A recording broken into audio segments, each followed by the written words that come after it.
My name is Jim Stanton, and I am the Roundtable Commissioner for the Boy Scouts for the Timpanogos District.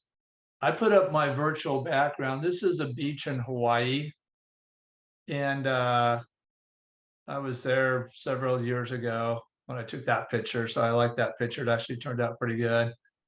But I spent most of my life in California, and I love the ocean. And so one of my interests or hobbies is I like to surf. And so being in Utah, I don't get to surf very much. I haven't been surfing for a few years because no ocean here. And typically when I go to California, I don't have a surfboard with me. Although I have one at my house here and I have one at a friend's house in California. So anyway, that's who I am. So we're looking at the Roundtable Fundamentals today.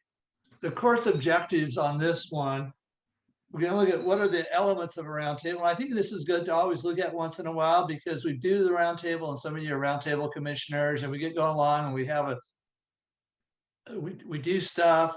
And even as I've prepared for this, I'm going, okay, there's a couple of things that I haven't been doing that I need to improve on as a roundtable commissioner. So I think there's something to learn. But so explain the elements of the roundtable. And there's 5 elements. We're going to go over more in depth, but the opening, the hot topics, the safety moment, the breakouts, and the closing. Discuss how to utilize the program information on the Roundtable Support page. So we are going to go out onto the internet and take a look at that Roundtable Support page and look at some of the stuff that's there available for us that we can use and hopefully add to our roundtables, especially now that we're doing, I imagine most people are doing their roundtables virtually, and there's pros and cons. I realize at times it'd be fun to be in person because there's some things we can do in person that are a little bit tougher to do virtually. But the nice thing about a virtual roundtable is, like in our district, we go from Saratoga Springs, Eagle Mountain, all the way out to Vernal. And if we all had to join together at one spot, we probably wouldn't get that many people coming to roundtables. So, if you look at that third bullet down, it's demonstrate how to use virtual formats to plan roundtables. And it's probably going to be the wave of the future. Unless we have a very small geographical area, I wouldn't see us going back. And the last part is the skill to do and the will to do. And that's part of what we're trying to do in Roundtable is provide the leaders with both the skills and the will to do what the scouting program is all about.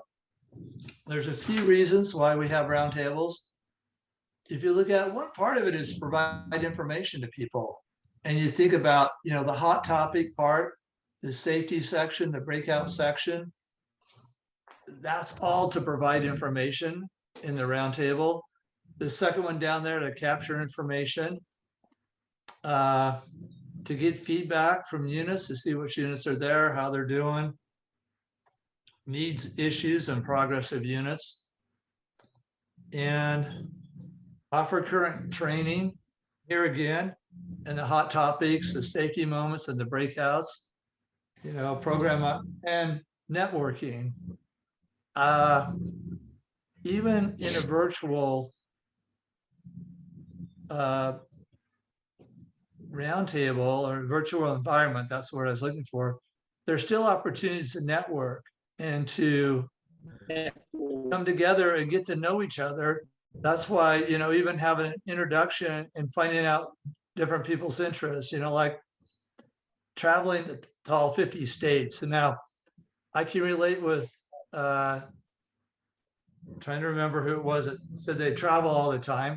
For 5 years of my life, I was a road warrior and I spent more nights in a hotel than I did in my own bed at home. And I knew what that life was like. And, to find out someone else is doing that, there's something you can relate to. And I always felt like in networking, we're always trying to find commonalities, common interests. Jim mentioned that he likes to do woodworking. He has a wood shop. And I know my dad, we always had a wood shop in our backyard, and I have all of his tools. And so I've done a few things, not a lot, but we can, hey, here's something we have in common with each other. Even like William talks about having a trailer and wanting to go camping. And I know that in a few years, when my wife retires from work, we're going to take off and be gone for 3 to 4 months, just be, traveling around the US, taking our trailer or she calls it our mobile home and enjoying stuff. But it's good to make connections, and like, that's the part of the networking is we find those commonalities, we can build on them, and then we can work on other things together. What is a roundtable? Well, and I feel very strongly about this, part of why we call it a roundtable is it goes back to the days of King Arthur. And at least that's what it reminds me of. And as the knights came together at King Arthur, they all sat around a round table. Why was it? What was the significance of them sitting around a round table? King Arthur. Equality. Say that again, Lee. Equality. Equality. Yeah. There's nobody at the head of the table. Nobody at the head of the table. And as we're doing roundtables, sometimes we think we're the leader, or maybe we're in charge. But if we really think about a roundtable, instead of being the leader, we're the facilitator. And yeah, we may bring some stuff to the table, but we're all equal, and all the participants have something as much to share as we may have. And so that no head, but equality. And I think that's something important why we call it a round table, is to think about the equality there and bringing everyone together. So what, a leader's a place to, one, discover updates in the program. And in our last roundtable, one of the updates that we talked about, and we maybe didn't have all the information quite correct, but we went back and found out what was correct was the new joining requirements, and the new age requirements for joining Boy Scouts. And that's a time, that something was brought up, and we were able to discuss that. Now, I was a roundtable commissioner. Did I bring that up? No, someone else actually brought that up, and we actually had a good discussion on that as one of our little sidebars. Learn about interactive events for their units. One of the things that's always fun to talk about is, what are the upcoming district events and that we want to have the scouts involved in. And usually we have the chair of that event take some time to present their ideas and what's happening so we can get everybody on the same page. And then the last one down there says, speak with topical experts. One of our roundtable in April, we had somebody who was knowledgeable about altitude sickness and gave us a presentation on altitude sickness, how to prevent it, how to recognize it, stuff like that. So that was kind of an outside person that came in, but that's all things that we can do. And so we did bring in and out as part of, what we can do in roundtables. Okay, and now the other thing is, and a couple of you are Cub Scout, and I think this is a great place, to learn activities before den meetings or pack meetings. If you have a place to practice it with the den leaders, then they can take them back and practice it with the boys, because with any activity, it's always, or with songs and skits, especially in the Cub Scouting world, that's a great place. Network with other leaders and other scout leaders. share information, share opportunities. That's a great thing that we can do in Roundtable. And everybody has something to contribute, or may have something to contribute, hopefully. And share needs and wants, deal with problems and whatever else they have going on, and discuss topics that apply to all leaders. So now, one of the things, I know it's a little bit hard to read those, but there's two virtual, in fact, I'm going to do this. Okay, so you can see that virtual roundtable there. I think it's a little bit easier to see this one. I'm going to try and enlarge it some. But if we look at the format, we have two formats virtually that they talk about. And really the only difference between the two formats is the time length.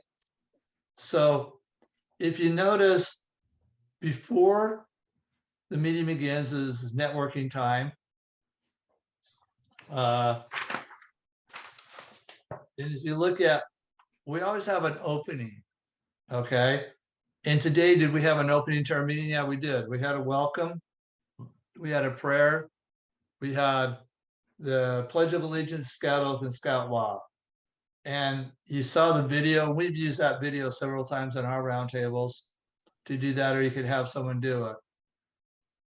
This is something we do in our district more as a general session, is the hot topics. And they talk about the hot topics, and you look at, announcements via handouts, national or council information that impacts the local scouting. So anyway, what are some hot topics? And usually the district commissioner is the one that talks about this. And so that's part of the, what are the hot topics? It's something for everybody that we need to address. A safety moment, and we'll have a safety moment, look at something. Every activity is fun until somebody gets hurt. But once somebody gets hurt, the activity is no longer fun. Well, we don't want to have an activity end with a problem, so we have to talk about safety.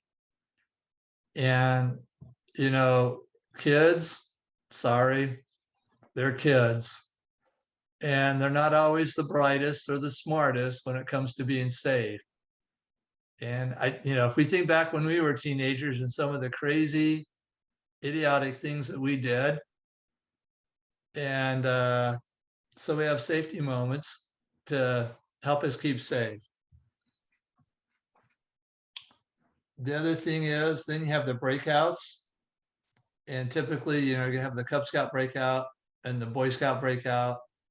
And if you have enough attendance, you could have breakouts for, committee members and other groups, but at least Cub Scouts and Boy Scouts and other leaders there. And that's the part where most of us are most concerned about, because this is the time that as a Boy Scout Roundtable Commissioner, or as a Cub Scout Roundtable Commissioner, or Assistant Cub Scout Roundtable Commissioner, that's what you're dealing with right there. And here's the part that is the closing. It seems like, for me, usually our time is up, we have to say our goodbye, and I've never done a good closing. So my goal in the future is to have a good closing part for my roundtables, and to bring it all together. And then it's networking time. Now, do you have to stick with either 75 minutes or 50 minutes? Yay or nay on that one? Lori's shaking her head no. Jim's shaking his head no. Todd's shaking his head. He was shaking his head no, I think. No. How much time do your districts use? How long are your roundtables? We're about an hour. Okay. Anybody else? Yeah, we're about an hour too. Okay. And that's what ours has been, about an hour. Jared, what about your roundtables? Yeah, we try to keep it about an hour. Yeah. So when I looked at this, they talked about the 50-minute format and the 75-minute format. All it was a little bit of difference in, how much time you allowed for each thing. It didn't mean you still had all the same areas, but for internet, that's what they suggested. So let me go back to. Jim, or James, let me say something. Okay, go ahead, Jim. I don't want to have a roundtable that is so structured that I don't get the message across. I don't want to spend too much time on an opening. I'm there to teach or to learn something. And if you find a topic just by accident that everyone is interested in, I'm sorry, it's time to go on to the next topic. We'll get to that later. We're not going to do that. We're going to pursue that topic until everyone is comfortable with it. And we'll just have to kick something else off the agenda to stay within a reasonable time frame. So I think it's important that we're flexible in our presentations at Roundtable. And it does say that flexible formats. And I think that's a key word. It's not like, oh my gosh, I have to stick to those allotted times. And sometimes our hot topics take just a couple of minutes, the safety minutes, just a couple of minutes, we get more time for the breakout, So yeah, absolutely, Jim, you're correct. Flexibility. And if something's going well, you can always take the next, say that other agenda item for the next time. So have you got time for a quick story? Go ahead. Years ago, I read a book by Norm Augustine, who happened to be the president of the Boy Scouts of America at the time. And he tells a story of a bus service over in England. And the company was getting all kinds of complaints from the customers because the buses were going by bus stops without stopping to pick up the customers.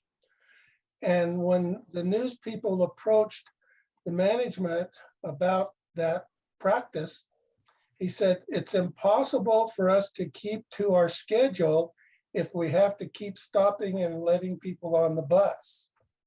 And he says, perfect logic, but something seemed to be missing. That can apply to our roundtables. Yeah.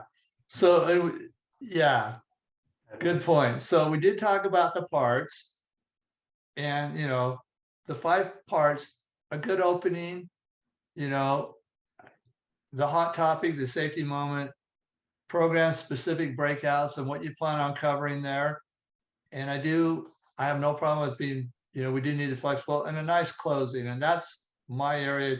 I'm going to be honest. I think our district is doing really well on the top 4. And I think we need to do better on the closing. Fun. Optional parts are the networking, the before and after the meeting. A little bit different in the virtual world. Some people like to get on right before, and some people like to get off as soon as it's over. And some like to chat. And I think that, and sometimes allowing people to speak and networking within, especially within the breakout, is where we can do that more often. We should work towards doing that. Now, one of the things I have, and I'm going to close the PowerPoint again. Okay, so this is Boy Scouts of the Commissioner page. So, and on the Commissioners page, as you come down, you have partway down here on the side, if you can see that, you have Roundtable Support. And so if you click, and I'm actually at the Roundtable Support now, you have a lot of resources here. So I would encourage you to go out here and look at it. You have the slides that we looked at, the 50-minute format, the 75-minute format, resources here. And then you have virtual resources here and other Roundtable resources here. One of them is they have a lot of videos, okay? And so I just picked this video and I'm just gonna play just the first little bit of it. But you can use these videos, and this one is Safe Guide to Scouting. So you should be able to listen to that.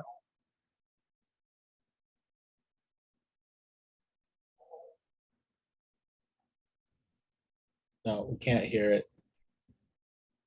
Oh, you know why? Hang on a second. Click share sound when you reshare it. Yeah. I'm sharing my screen. You guys share sound. Well, you saw the first little part of that video. I won't show the rest of it but you have some really good videos. And one of the joys sometimes you got to share the sound, and I'm not perfect at doing that.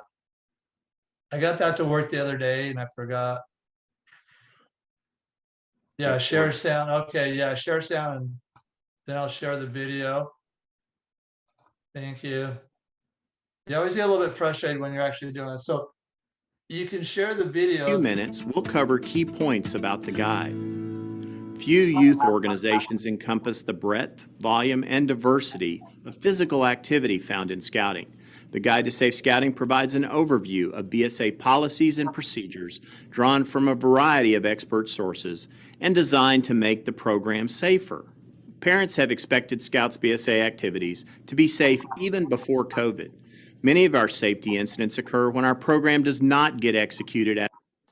Okay, I'm not going to share the whole thing, but I just want to point out that we do have these videos that we can share, and that's part of what we can do on our roundtables. And so we have that roundtable support. I just wanted to kind of go out there so you could see that and be aware of that.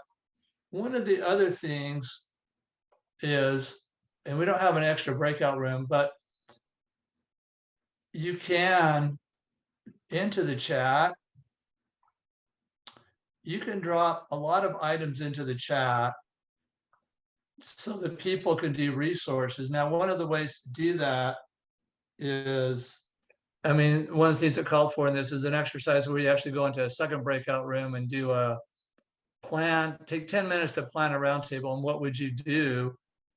You know, what would you have into that roundtable? And there's a list of topics that you would have looked at. So we're not going to do that activity quite. But part of what we do want to do in Roundtable is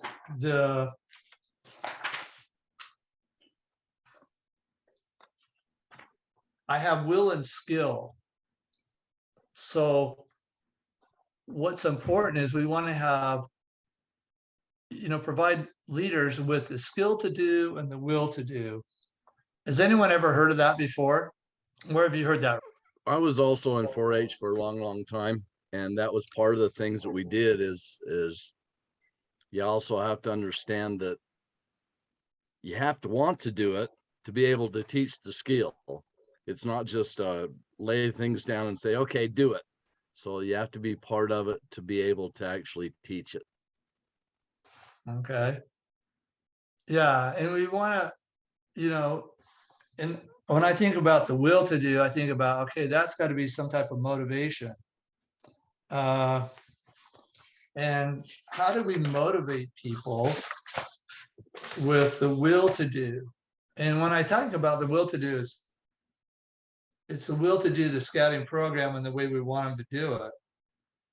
So how does Roundtable provide the will to do? What are your thoughts on that before we look at the slide? Jim, you have to have the enthusiasm. Enthusiasm can be contagious. roundtable commissioners have to get up for roundtable, have to have that enthusiasm each time. That can Okay. impart to others a will or an excitement to do. Okay, thank you, Todd. Okay, anybody else? How else do we get the will to do? Jared? I was gonna say, part of that is helping them see the vision of what we're doing. If you create the proper vision and purpose, it inspires people to action. Okay, so that vision, where are we trying to go? Yeah, and that'll give them the will to do. So cheerleaders for the unit leaders, here's the textbook solutions. I do have a comment now. Okay, go ahead, Jim. Well, I think about the times when I've been asked to do something that I really didn't want to do. And I think part of the reason I felt that way is because I didn't know what to say. I didn't know what to do, so it didn't give me a will to do. So as we learn more about that position, what's there, what's available, what I can get out of Roundtable. If you're a Roundtable commissioner, what resources I have, it gives you options, and that gets your blood going. That makes you have a will to do it. Yeah, Training. does help. So, here's some of the things that they bring out. We're cheerleaders for the units, and I think that goes right back to what Todd had to say. We've got to be enthusiastic. I mean, I love going to live plays, okay? And one of the things that's fun about a live play, and I think it's hard, is that you can see the joy in the actor's face. And that makes it more exciting than just watching a movie sometimes, because there's more, that enthusiasm is a little bit higher in a play, and they've got to be that way. Provide ways to help units solve their problems. Here's some resources. We can guide people. Like you say, you got to know what to do. And appropriate BSA information. Here's what BSA is all about. It's not what we think it is, but this is what it is. And that's why going back to the resources, especially on the internet, like I just showed that short kind of first part of the clip of Safe Guide to Scouting. And there's a lot of clips there that we could show or use at Roundtable, say, here, this is kind of the why and the appropriate things. And this is why we want to be safe. Now, the skill to do, okay, we're going to provide opportunities to learn, discuss topics that affect leadership, takes time and practice to guide the youth. Anyone who's had kids, and I have 3 kids of my own, and each one of those kids is totally different. And you think as a parent, when you're raising kids, if you can have 3 kids that are as different as night and day, live in the same household, you could not have one parenting style. Almost, you have to have multiple parenting styles depending on the child. But it takes time and practice to guide the youth. And I sometimes I thought I was lucky because I was working with the scouts before I had kids of my own, and I made my mistakes on them. But it does take time and practice. The leader networking, there's nothing better than being able to sit here and talk and say, okay, how did you do it? What did you do? What are some things you've done? And the skills and the program specific breakout area. What else would you like to add on that one? I know there's something in scouting that you use the EDGE. I know that's one of the acronyms. But I know that if we want someone to learn how to do something, we teach them, then we ask them to teach somebody else. And as they teach somebody else or demonstrate that way, they really learn it better, and it gives them motivation. Any other comments? I think this is a really, really important part of Roundtable, is getting ideas from everyone, the sharing of ideas, acknowledging the experience of everyone in the session. So there's certainly so much to be gleaned by, having everyone contribute. If that's half of the roundtable breakout or more, so be it. You're right, Todd.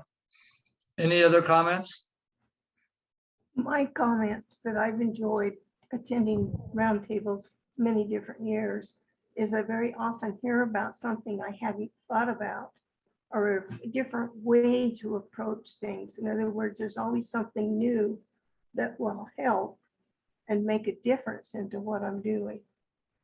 And I agree, you need the camaraderie.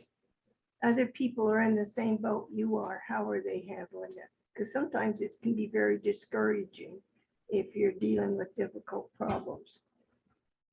So, so we got a few minutes left. So just in summary, we talked about the elements of a roundtable, and we talked about the need to be flexible in those elements. But each element does have some importance: the opening, the hot topics, the safety moments, focusing on safety. And safety has changed over the years. We know that.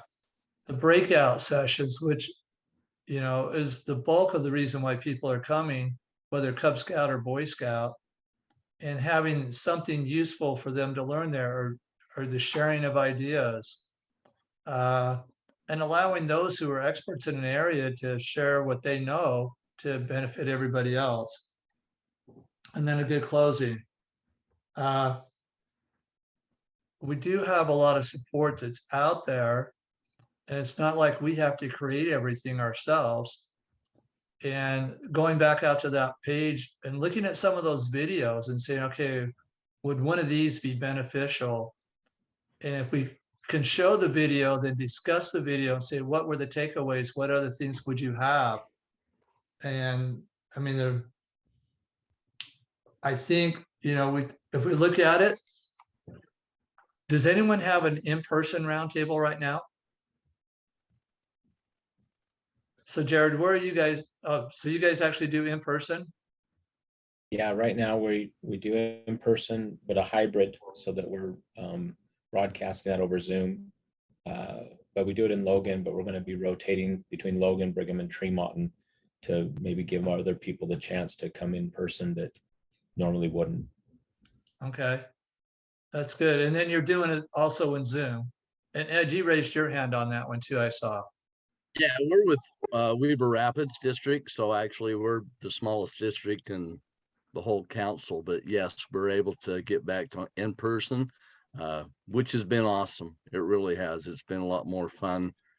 Get to do a lot more on hands things than you do when you're virtual or when you're Zooming. So, and when you say the smallest, you're saying the smallest geographically, right? Yeah, that's right. We're just Weber County and Morgan County. So yeah, geographically, we're the smallest area. Okay. So we're in Thurston Peak, Davis County, and I'm just wondering how your move back to in-person has gone. Have you seen attendance go up, stay the same, go down? Well, attendance has gone up and down, and I contribute that a lot to the way the council has decided to do their Zoom every 2, 3, 4 months, because that hurts your numbers. It's easier to keep it on a monthly basis than it was just to have the council come in. Although the councils are good, it's just a little deterrent for in person. We do a hybrid, and we get about half online and about half in person. We've been doing that for some time.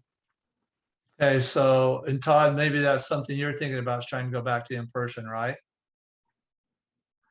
Maybe. I mean, we have some, special times, like come show me event every few months, but no, we hadn't moved to in person for regular roundtable yet. Yeah, and we're still virtual. And I don't know if we'll do that. We have about 60 seconds left. and I know we read this in the other one, but, you know, as commissioners, we've made that personal commitment to scouting. It's a commitment of time, effort, and knowledge. It's a commitment of patience and understanding. It's a commitment to be a living example for unit leaders and to lend a helping hand to fellow scouters. And I can't think of any better place to do that than at Roundtable, as we come together, whether in person or virtual, and or hybrid. And I think even, I know that if we ever start doing it in person, we'll probably still have to do it hybrid, and that presents its own challenges to be both in person and hybrid. But it's nothing that we can't overcome if we focus on the purpose